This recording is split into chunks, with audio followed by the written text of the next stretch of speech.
tunaishi katika nyakati za siku za mwisho wa dunia hii. Nyakati zilizojaa hofu, mashaka na kukata tamaa. Katikati ya dhoruba za maisha, matatizo ya familia, kushuka kwa maadili, hali ngumu za kiuchumi na magonjwa yanayotikisa dunia, mioyo ya wengi imelemewa. Wengi wanajiuliza, je, bado kuna tumaini? Ndiyo, kuna tumaini. Na tumaini hilo si la kawaida. Ni tumaini linalorejesha amani, linalofufua imani na kuleta faraja katikati ya maumivu ya maisha. Katikati ya sintofahamu ya dunia hii, bado kuna sauti ya upole inayokuita, sauti inayokupa uhakika na kukuelekeza kwa Kristo Yesu, tumaini lenye baraka. Hivi nini kinaendelea? Jamani, nini kinaendelea? Muulize jirani yako, we jirani, hivi nini kinaendelea? Geukia jirani mwingine, muulize, we jirani, hivi nini kinaendelea? Kinachoendelea sasa hivi ni kwamba tunaishi katika nyakati za hatari kuliko kipindi kingine chochote kile katika historia ya mwanadamu. Dunia imejaa vurugu na ghasia za kila namna, na maisha katika nyanja zote yanazidi kuwa magumu. Hicho ndicho kinachoendelea. Uchumi wa dunia unazidi kuporomoka, ugumu wa maisha na gharama za bidhaa zinazidi kupanda, umaskini na ufukara vinazidi kutawala katika kona zote za dunia. Dunia imejawa vurugu na ghasia za kila aina, na maisha yanazidi kuwa magumu. Mataifa yanazidi kugawanyika, migogoro ya kitaifa na kimataifa inazidi kuongezeka, vita na tetesi za vita zinazidi kusikika toka pande zote duniani. Dunia imejawa vurugu na ghasia za kila namna, na maisha yanazidi kuwa magumu. Magonjwa ya mlipuko yamekuwa uhalisia wa maisha ya mwanadamu. Magonjwa ya saratani kwa aina zake yanazidi kugundulika kwa upya, yani saratani zinakuja mpya kila siku. Ulemavu usiokuwa wa kawaida katika familia ya mwanadamu ndio umekuwa uhalisia tunaoishi nao. Jamani, dunia imejawa vurugu na ghasia za kila namna. Maisha yanazidi kuwa magumu, maadili yanazidi kuporomoka, uongo umegeuzwa kuwa ukweli, dhuluma imetawala, ukatili wa kutisha umeongezeka, haki imepotea katika vinywa vya wanadamu, na amani imekataliwa duniani. Dunia imejawa vurugu na ghasia za kila namna. Umewahi kujiuliza namna dunia hii itakavyofika mwisho? Maana jana tuliona lile jiwe ambalo halijachongwa kwa mikono ya mwanadamu likiipiga ile sanamu, na halikuipiga kichwa, haikuipiga kifua, haikuipiga tumbo na viuno, haikupiga miguu, lakini ile jiwe lilipiga nyayo. Na tukasema nyayo ni kipindi chetu hiki tunachoishi sasa hivi. Sisi ndio tunaishi kwenye nyayo, watu wanaojaribu kushikamana lakini kama chuma na udongo visivyoweza kushikamana. Biblia inasema hatuwezi, tumejaribu, na wababe wa dunia wamejaribu lakini walishindwa. Wapo wanaoamini kwa wingi wa silaha za nyuklia ziliopo duniani sasa hivi, na mataifa ambayo yana nyuklia ni mengi kweli kweli. Kuna jamaa mmoja yuko pale Korea Kaskazini, yeye huwa akiwa board huwa anafanya majaribio baharini. Apigi kwa watu, anarusha tu vitu baharini kuikumbusha dunia kwamba nuclear tunayo. Marekani nayo wanasema wanayo, Russia nayo wanasema wanayo. Vita hii inayopiganwa hapa sasa hivi Irani na yenyewe wanasema wana nuclear. Ile vita waliopigana na Saddam Hussein walisema wanampiga Saddam kwa sababu ana nuclear, na nikana kwamba ni hatari kwa dunia hii. Kwa hiyo wanasema kwa ujazo au uwingi wa silaha za nuclear zilizopo hapa duniani, wapo wanaoamini wanaoamini ya kwamba itatokea vita ya tatu ya dunia, halafu haya mataifa yatalipua mabomu ya nyuklia, na kwa sababu yamelipuka kona zote, basi mabomu haya yataiangamiza dunia yote, na huo ndio utakaokuwa mwisho wa dunia. Wengine wanaamini ya kwamba tunazaliana sana. Mgeukie jirani yako, chagua mmoja, muuliza una watoto wangapi? Kwa hiyo wengine wanaamini ya kwamba tunazaliana sana, lakini ardhi tulionayo haiongezeki.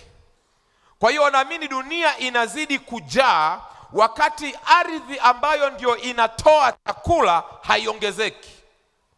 Na wanaamini ya kwamba tutazaliana sana kiasi kwamba kwanza tutailemea hii dunia, yaani uzito wa wanadamu utakuwa mkubwa na kuilemea dunia mpaka izame. Sijui inazama kwenda wapi, maana tunaambiwa dunia ni duara. Sasa sijui inazama kwenda wapi, lakini wanasema hata isipozama, wanaamini ya kwamba tutakosa chakula, kwa hiyo tutakufa kwa njaa, maana wanadamu watakuwa wengi kuliko uzalishaji. Hivi nini kinaendelea? Hii dunia itafikaje mwisho? Nina habari njema kwako kwamba Biblia iko wazi ya kuwa dunia itakwisha kwa marejeo ya ushindi ya Kristo Yesu. Haitaisha kwa mabomu ya nyuklia, dunia haitaisha kwa kuzama, dunia haitaisha kwa kuishiwa chakula. Kitakachoifikisha dunia hii ya dhambi mwisho ni marejeo ya ushindi ya Kristo Yesu, na hilo ndio tumaini lenye baraka. Ukweli usiopingika ni kwamba hakuna mwenye uwezo wa kutatua matatizo ya dunia hii ya leo. Viongozi wa siasa hawawezi kutatua matatizo tunayokumbana nayo leo. Wachungaji na viongozi wa dini hawana uwezo wa kutatua matatizo yanayoikumba dunia leo. Wanauchumi wakubwa na manguli duniani hawawezi. NGO, mashirika ya kutoa msaada, hayana uwezo wa kutatua matatizo yanayoikumba dunia leo. Anayeweza kutatua matatizo ya dunia hii ni mmoja peke yake, na yeye ni Mungu mkuu, muumba wa mbingu na nchi. Jana niliwasomea fungu la Yeremia 17:5 ya kwamba amelaaniwa amtumainie mwanadamu. Kama unataka kuweka matumaini yako, yaweke kwa Mungu, na yeye ndiyo suluhu ya matatizo yanayoikumba dunia leo. Kama unaamini, kwa nini usiseme amina? Marejeo ya Kristo mara ya pili ndio tukio linalozungumzwa kuliko matukio yote katika Agano Jipya. Moja kati ya mafungu 25 ya Biblia katika Agano Jipya yanaongelea kuhusu kurudi kwa Yesu mara ya pili. Kristo alitumia muda mwingi kuzungumza kuhusu marejeo yake kuliko topic nyingine yoyote ile aliyowahi kuifanya. Hivyo basi, jioni ya leo tunao ujasiri na tunalo tumaini kuwa Kristo mwenyewe alitambua ya kwamba mambo ni magumu na yatazidi kuwa magumu, lakini hajatuacha. Neno linasema anakuja tena. Yes, anakuja tena. Usikate tamaa, usipoteze tumaini, usirudi nyuma. Dhoruba zikipiga, usimwache Mungu. Waimbaji wa kwaya wanasema, na ije dhoruba na mawimbi sitaogopa, kwani naongozwa na mkono wa Mungu. Nataka nikuhakikishie mpendwa, haijalishi maisha yatakuwa magumu kiasi gani, usimwache Mungu, usimgeuzie Mungu mgongo. Siku inakuja, nayo ni karibu, atakuja kukutoa katika dunia hii yenye dhambi. Wanafunzi siku moja walitaka kumuonyesha Yesu uzuri wa hekalu la Yerusalemu. Hiyo habari tunaipata katika Mathayo sura ya 24 fungu la 2 na la 3. Naye akajibu akawaambia, hamyaoni haya yote? Amini nawaambieni, halitasalia hapa jiwe juu ya jiwe ambalo halitabomoshwa. Hata alipokuwa ameketi katika mlima wa Mizeituni, wanafunzi wake wakamwendea kwa faraga, wakisema, tuambie, mambo hayo yatakuwa lini? Nayo ni nini dalili ya kuja kwako na dalili ya mwisho wa dunia? Kwa hiyo wanafunzi walikuwa na shauku ya kujua dalili za kuja kwa Yesu na dalili za mwisho wa dunia. Ninafurahia sana na namshukuru sana Yesu kwa sababu swali hili hakulipuuza, swali hili hakulipotezea. Hakusema hayo ni mambo ambayo hayawahusu, ni mambo yangu, ninayekuja ni mimi, nitakuja muda ninaojua mimi. Hakulipuuza. Yesu alichukua muda kuwaambia wake dalili za siku za mwisho, na hizo ndizo ninazotaka kukuambia leo, na nitakwambia chache kwa haraka kisha twende nyumbani. Dalili ya kwanza kabisa inapatikana Mathayo sura ya 24 fungu la 4 mpaka la 5. Wanataka kujua dalili za kuja kwake. Mathayo 24 fungu la 4 na la 5, Yesu akajibu akawaambia, angalieni mtu asiwadanganye. Fungu la 5, kwa sababu wengi watakuja kwa jina langu wakisema mimi ni Kristo, nao watawadanganya wengi. Yesu anasema dalili mojawapo ya kuja kwangu ni watu wengi watakaokuja na kuwadanganya kwamba wao ni Kristo. Hawa nao wameambatanishwa na manabii wa uongo. Miaka mitatu iliyopita, ilikuwa ni 2021, nendeni kwenye YouTube mkaangalie, mwezi wa 4, kuna mmoja alijitokeza kule Kenya ni nchi jirani, alijitokeza akawaambia ya kwamba yeye ni Kristo. Kwa hiyo akawa anatembea kama Kristo, na hii dunia watu wamekata tamaa, watu hawana tumaini. Yaani watu wamechoka kiasi kwamba chochote tu kinachonukia matumaini wanakifuata. Kwa hiyo mwamba akawaambia, jamani, Kristo mliyekuwa mnamngojea ni mimi, na mimi nimefika. Unajua watu wakaanza kumfuata. Akitembea ana kundi la watu nyuma yake, akienda ana watu nyuma yake, anapanda milimani watu wako, wanaenda vichakani watu wapo.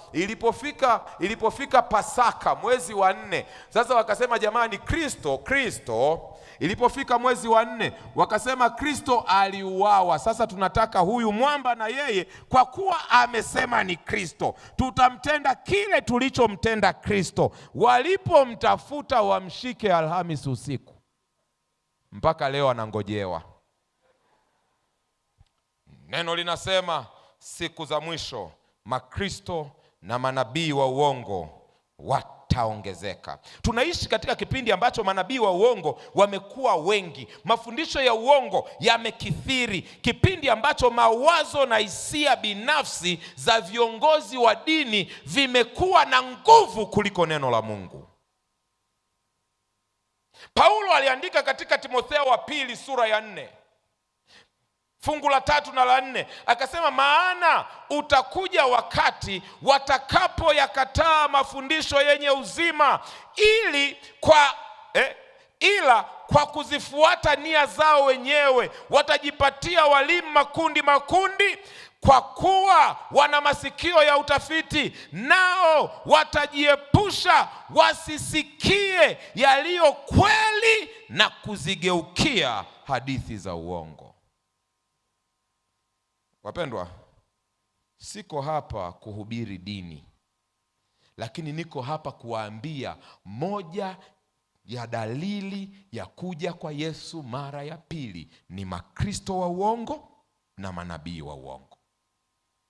Na hawa wamejaa kila kona katika dunia hii tunayoishi leo. Sasa hivi ibada imetoka kuwa sehemu ya kukutana na Mungu, imeenda kuwa sehemu ya burudani.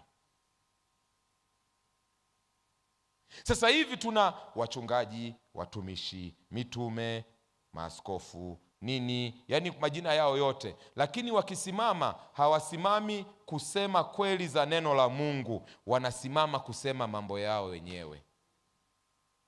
Mimbari kama hizi sasa hivi zinatumika kuwa uwanja wa siasa. Neno la Mungu halisomwi tena, tunajadili siasa. Manabii wameacha kuleta ujumbe wa neno la Mungu, wamegeuka kuwa wabashiri wa Simba na Yanga. Yaani mtu anatoka nyumbani kwake anaenda kanisani ili asikie mtumishi atakavyotabiri nani atashinda kati ya Simba na Yanga.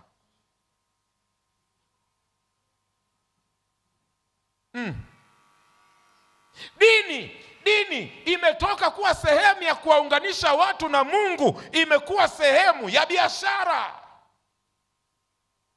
Tunatafuta manufaa yetu wenyewe. Tumeacha kuitikia wito wa kumtumikia Mungu, na sasa tuna watu wanaojiita watumishi wanaotumikia matumbo yao wenyewe.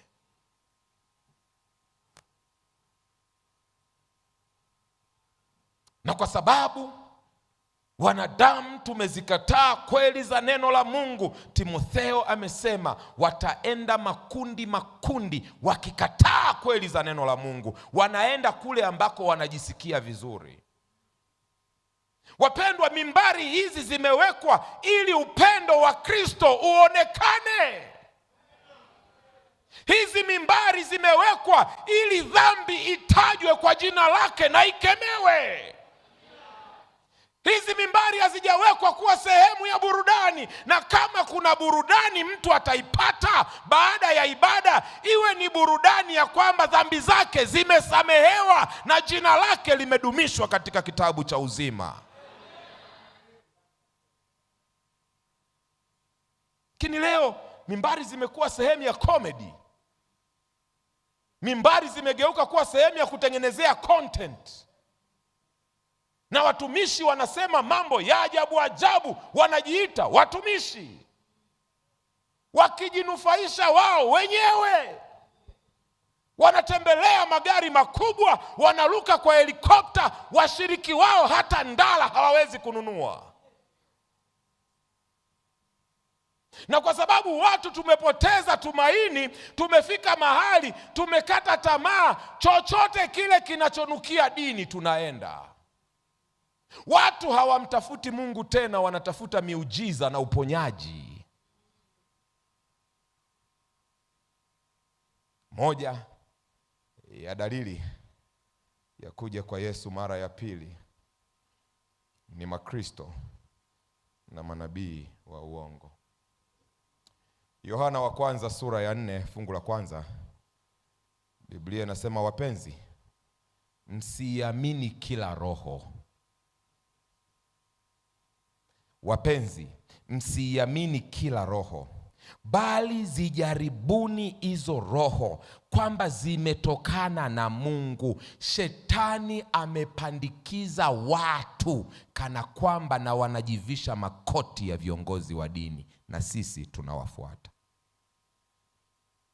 Neno linasema sio kila anayekuja hapa anasema mimi ni mtumishi, mimi ni mtume, mimi ni mchungaji, mimi ni baba, mimi ni nani. Sio kila mtu wa kufuata. Anasema zijaribuni kila roho,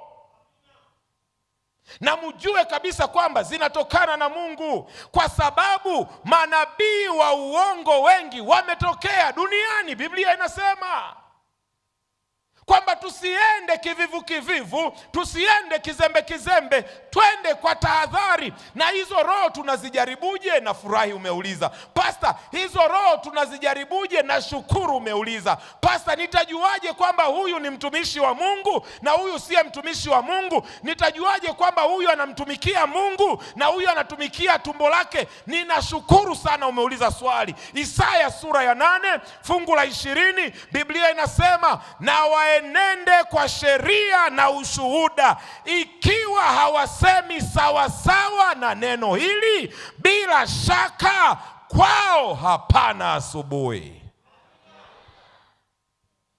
Hao wanaojiita watumishi, hao wanaojiita wachungaji, hao wanaojiita viongozi wa dini, hata mimi niliyesimama hapa ni lazima nienende kwa sheria, na sheria ni amri za Mungu, na sheria ni amri za Mungu, na sheria ni amri za Mungu, na sheria ni amri za Mungu, na waenende kwa sheria na ushuhuda.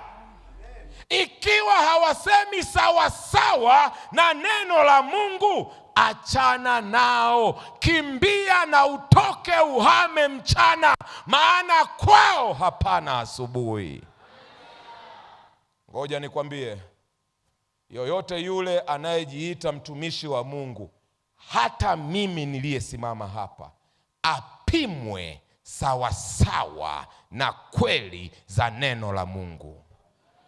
Asipimwe kwa uwezo wake wa kuongea, asipimwe kwa uwezo wake wa kupangilia sentensi na falsafa kali. Mtumishi wa Mungu wa kweli apimwe sawa. Wanaonielewa waseme amina.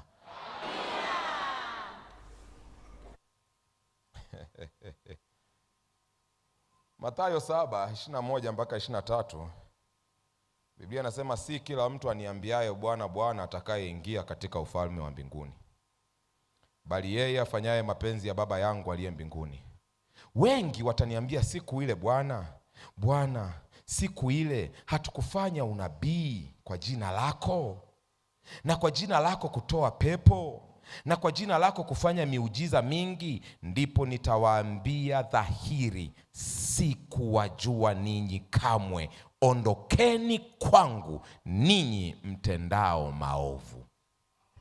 Watumishi wa Mungu hawapimwi kwa miujiza, hawapimwi kwa kutoa pepo, hawapimwi kwa uponyaji. Watumishi wa kweli wa Mungu wanapimwa kwa sheria na ushuhuda wa Yesu Kristo, na kama hawaendani sawa sawa na hiyo, kweli haimo ndani yao. Utajuaje kwamba Yesu yu karibu? Makristo wa uongo na manabii wa uongo wameongezeka. Mathayo 24 fungu la 6 na la 7, Kristo anaendelea, anawaambia, nanyi mtasikia habari za vita na tetesi za vita. Angalieni msitishwe, maana hayo hayana budi kutukia, lakini ule mwisho bado. Kwa maana taifa litaondoka kupigana na taifa, na ufalme kupigana na ufalme. Kutakuwa na njaa na matetemeko ya nchi mahali mahali.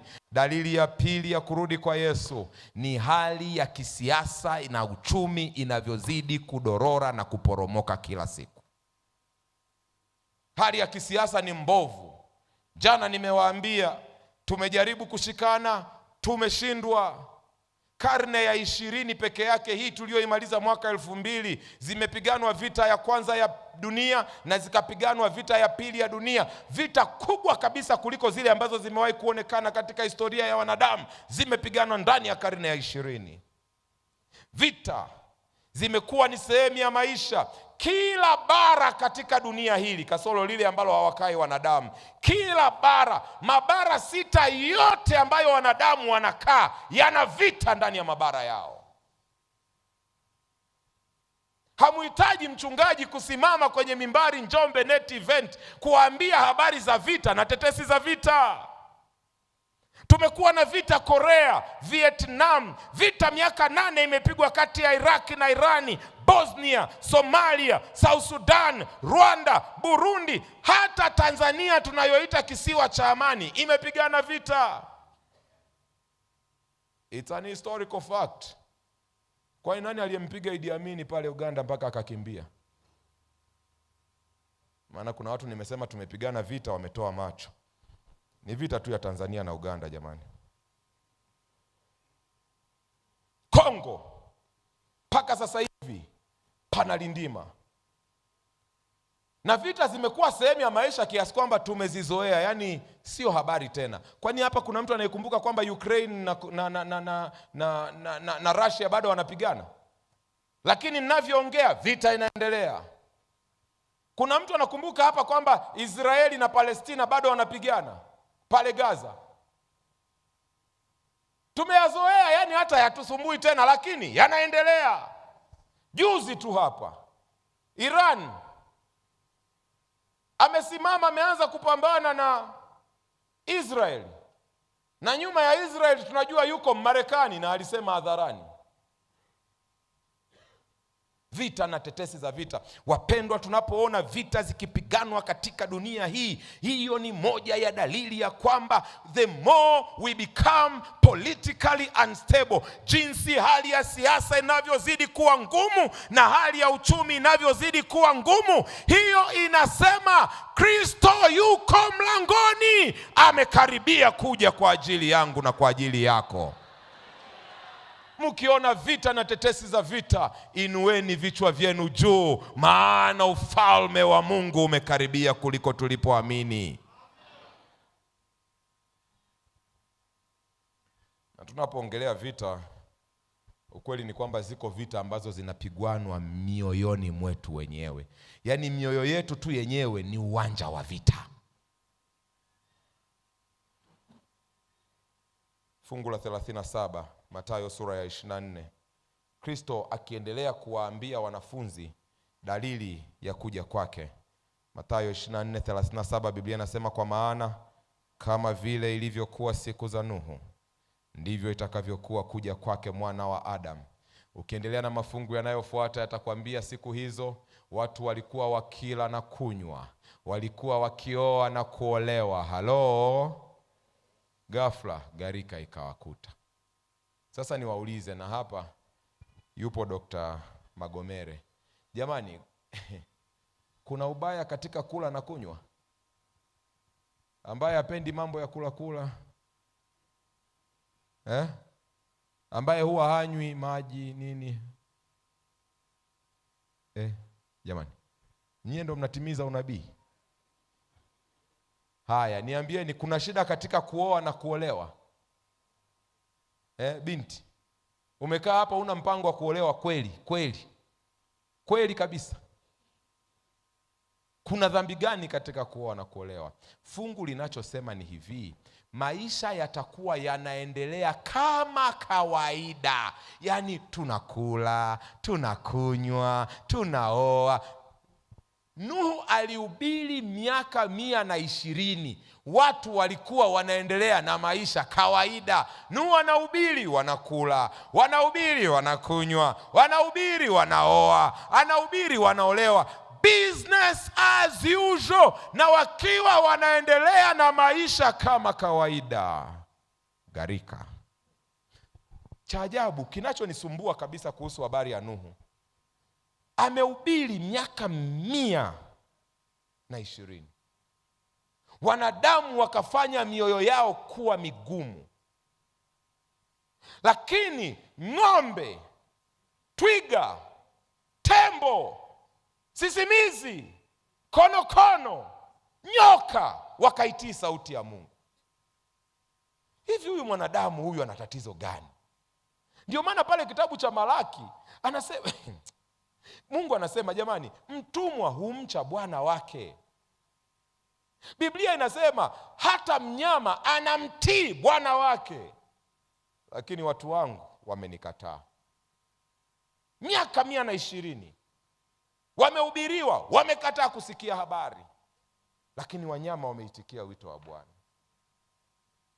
Shida ya kipindi cha Nuhu ni kwamba ilikuwa ni maisha yanaendelea kama kawaida, lakini kipindi cha Nuhu kilikuwa na shida nyingine. Mwanzo sura ya 6 fungu la 11 na la 12.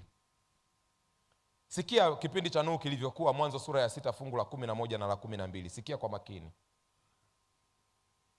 Dunia ikaharibika mbele za Mungu, dunia ikajaa dhuluma. Fungu la 12. Mungu akaiona dunia na tazama imeharibika. Hii sentensi ya mwisho inauvunja moyo wangu. Maana kila mwenye mwili amejiharibia njia yake duniani. Anaongelea mmomonyoko wa maadili. Tunaishi katika dunia ambayo dhuluma imetawala.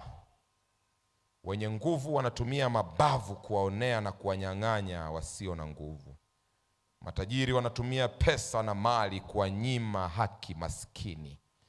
Wenye mamlaka wanatumia mamlaka yao kudhulumu wasio na mamlaka.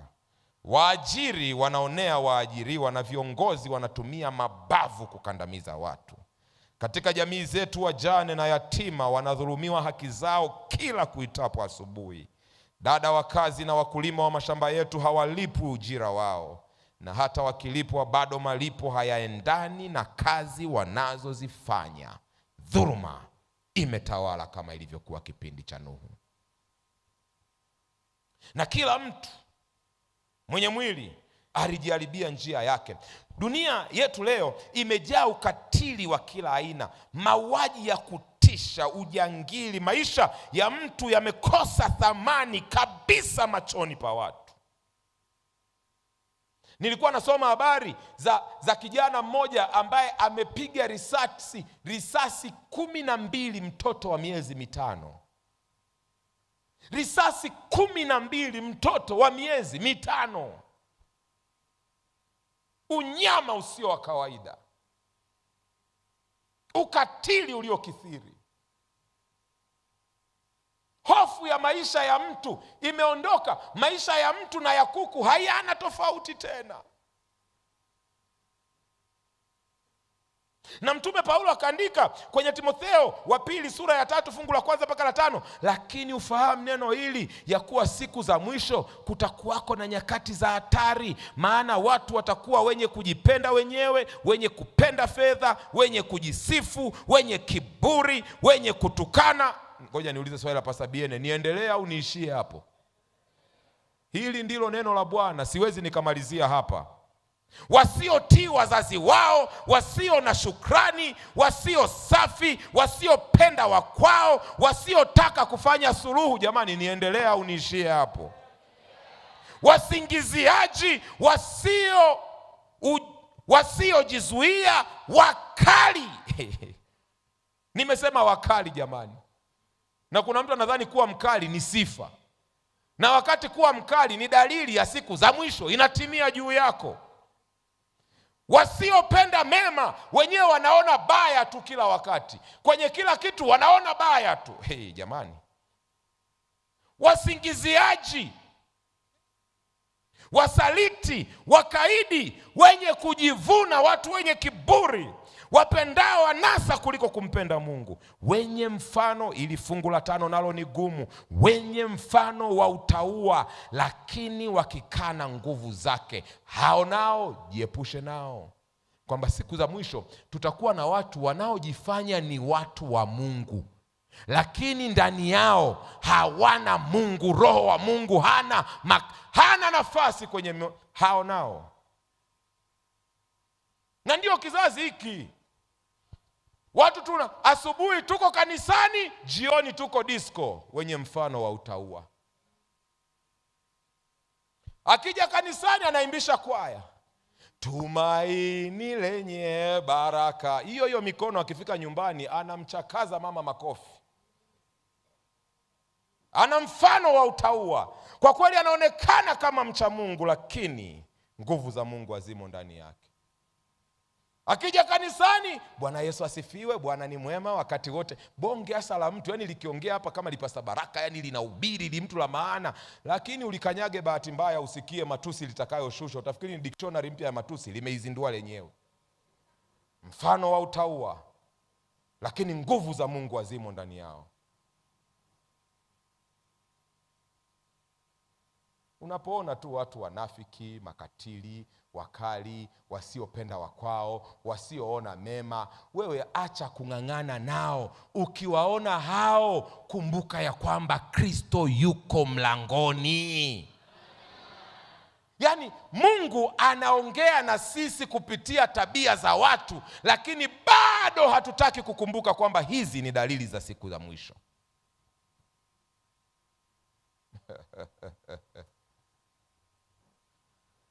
Mmomonyoko wa maadili umekithiri sana.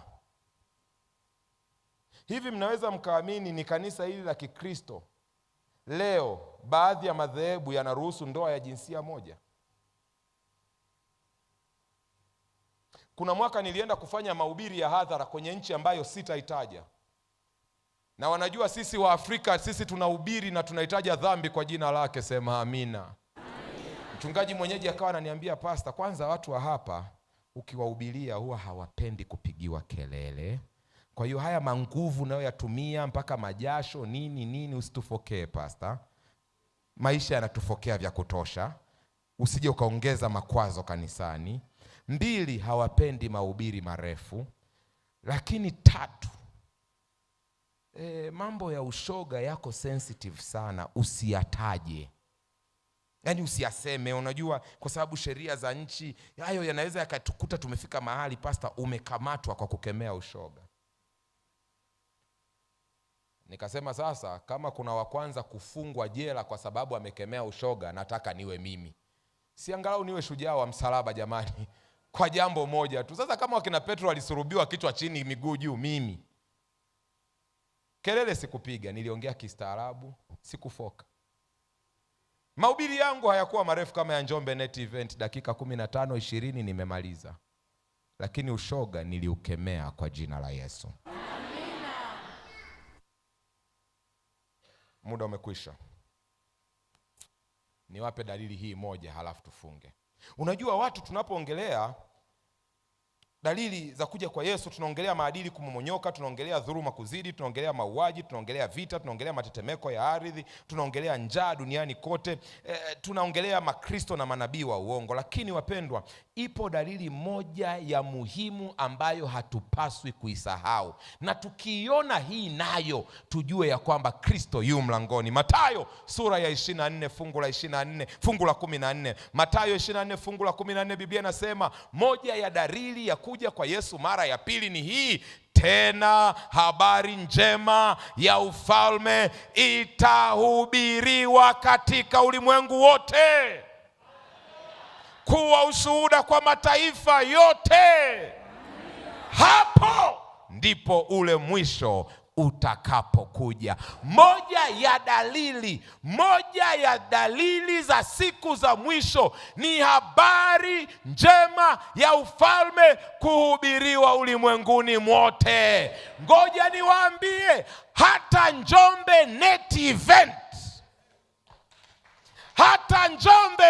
Event, mahali ambapo ninahubiri Kiswahili na kinatafsiriwa kwa Kiarabu na inatafsiriwa kwa Kiingereza na watu wanasikia kutoka Kongo, Marekani, Australia, Uingereza, Netherlands, Sweden, China, Japan. Ukiyaona haya, ujue Yesu amekaribia kuja.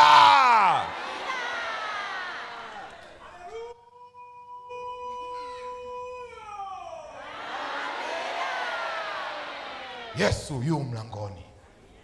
Hivi unajua, huwezi ukaelewa. Siku moja tumetoka Tharakanithi na Pastor Mbaga. Huyu Mbaga, si mnamfahamu Pastor Mbaga? Hata msipomfahamu ni mchungaji. Na nataka nikuhakikishe hautaacha kwenda mbinguni kwa sababu umfahamu Pastor Mbaga, utaenda.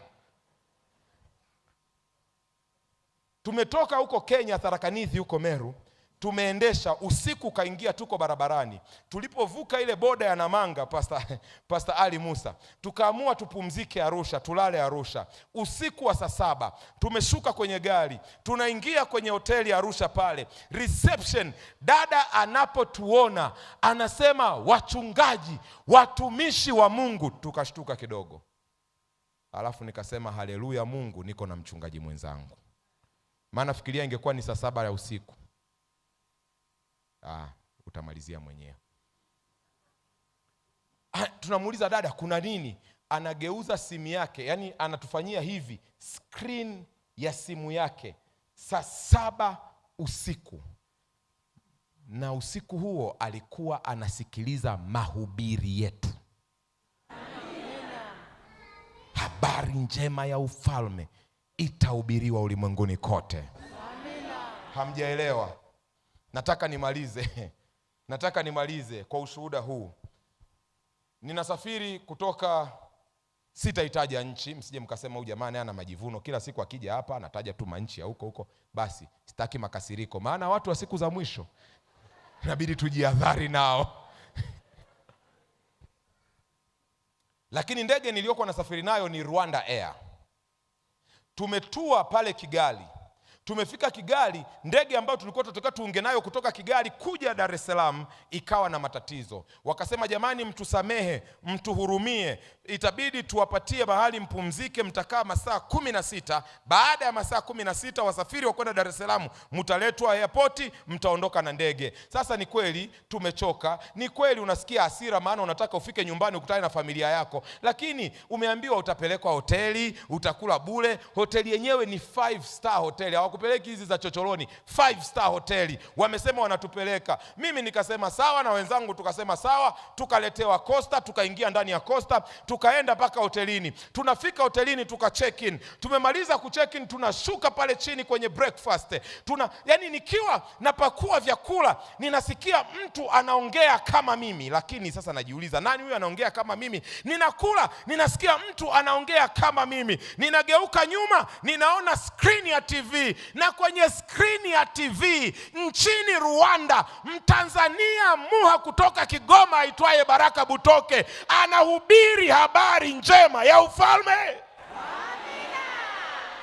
Tunaishi katika kipindi ambapo injili imefunguka, si kawaida. COVID-19 ilikuwa na athari zake, lakini moja ya faida ni kwamba injili ilitufikia kwenye simu, injili ilitufikia kwenye screen, injili ilitufikia kila mahali. Na mnapoona injili inahubiriwa ulimwenguni kote, usifurahie tu mahubiri. Usiseme tu wale wanahubiri sana, usiseme pastor umenibariki. Ukisikia injili inahubiriwa ulimwenguni kote, inua macho yako juu na ujue ya kwamba Kristo yu mlangoni.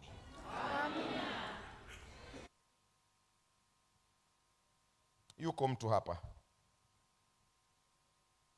mtu hapa anasema mimi niko katika kundi hilo. Kama sio mmomonyoko wa maadili, ninaonyesha mfano wa utaua, lakini nguvu ya Mungu haimo ndani yangu.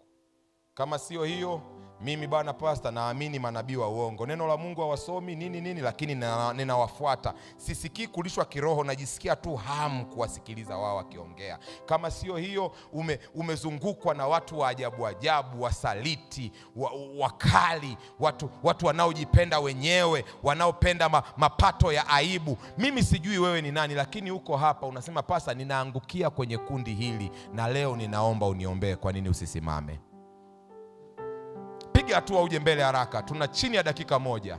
Unasema nahitaji uniombee pastor, nahitaji uniombee. Nimeona kabisa ya kwamba Kristo yu mlangoni. Yote Biblia, yote Yesu aliyoyasema yanatokea. Nimeyaona, nimeyashuhudia, lakini mimi ninataka dunia hii inapofika mwisho niandaliwe kwa ajili ya uzima wa milele. Njoo. Yesu anakuja, anakuita, anakungoja hapo. Njoo, uishia hapo. Yesu anakuita, njoo. Uko hapa unasema nilikuwa nimezubaa, sijawa serious na mambo ya kiroho, lakini nimeona kabisa dalili zote zinatimia na sitaki kulala usingizi. Mungu akubariki sana. Baba, ninaomba usiku huu wa leo uwabariki watoto wako na kuwalinda. Nuru ya uso wako iwaangalizie na kuwafadhili. Ninaomba uwatendee yaliyo mema. Ongoza hatua za miguu yao. Wabariki waingiapo na watokapo. Lakini zaidi ya yote, kwa imani ruhusu sasa wainue vichwa vyao juu, maana umekaribia kuja. Na utakapokuja asiwepo wa kukataliwa. Tumeomba katika jina la Yesu. Amen. Tunaishi katika nyakati za siku za mwisho wa dunia hii. Nyakati zilizojaa hofu, mashaka na kukata tamaa. Katikati ya dhoruba za maisha, matatizo ya familia, kushuka kwa maadili, hali ngumu za kiuchumi na magonjwa yanayotikisa dunia, Mioyo ya wengi imeelemewa. Wengi wanajiuliza, je, bado kuna tumaini? Ndiyo, kuna tumaini. Na tumaini hilo si la kawaida. Ni tumaini linalorejesha amani, linalofufua imani na kuleta faraja katikati ya maumivu ya maisha. Katikati ya sintofahamu ya dunia hii, bado kuna sauti ya upole inayokuita, sauti inayokupa uhakika na kukuelekeza kwa Kristo Yesu, tumaini lenye baraka.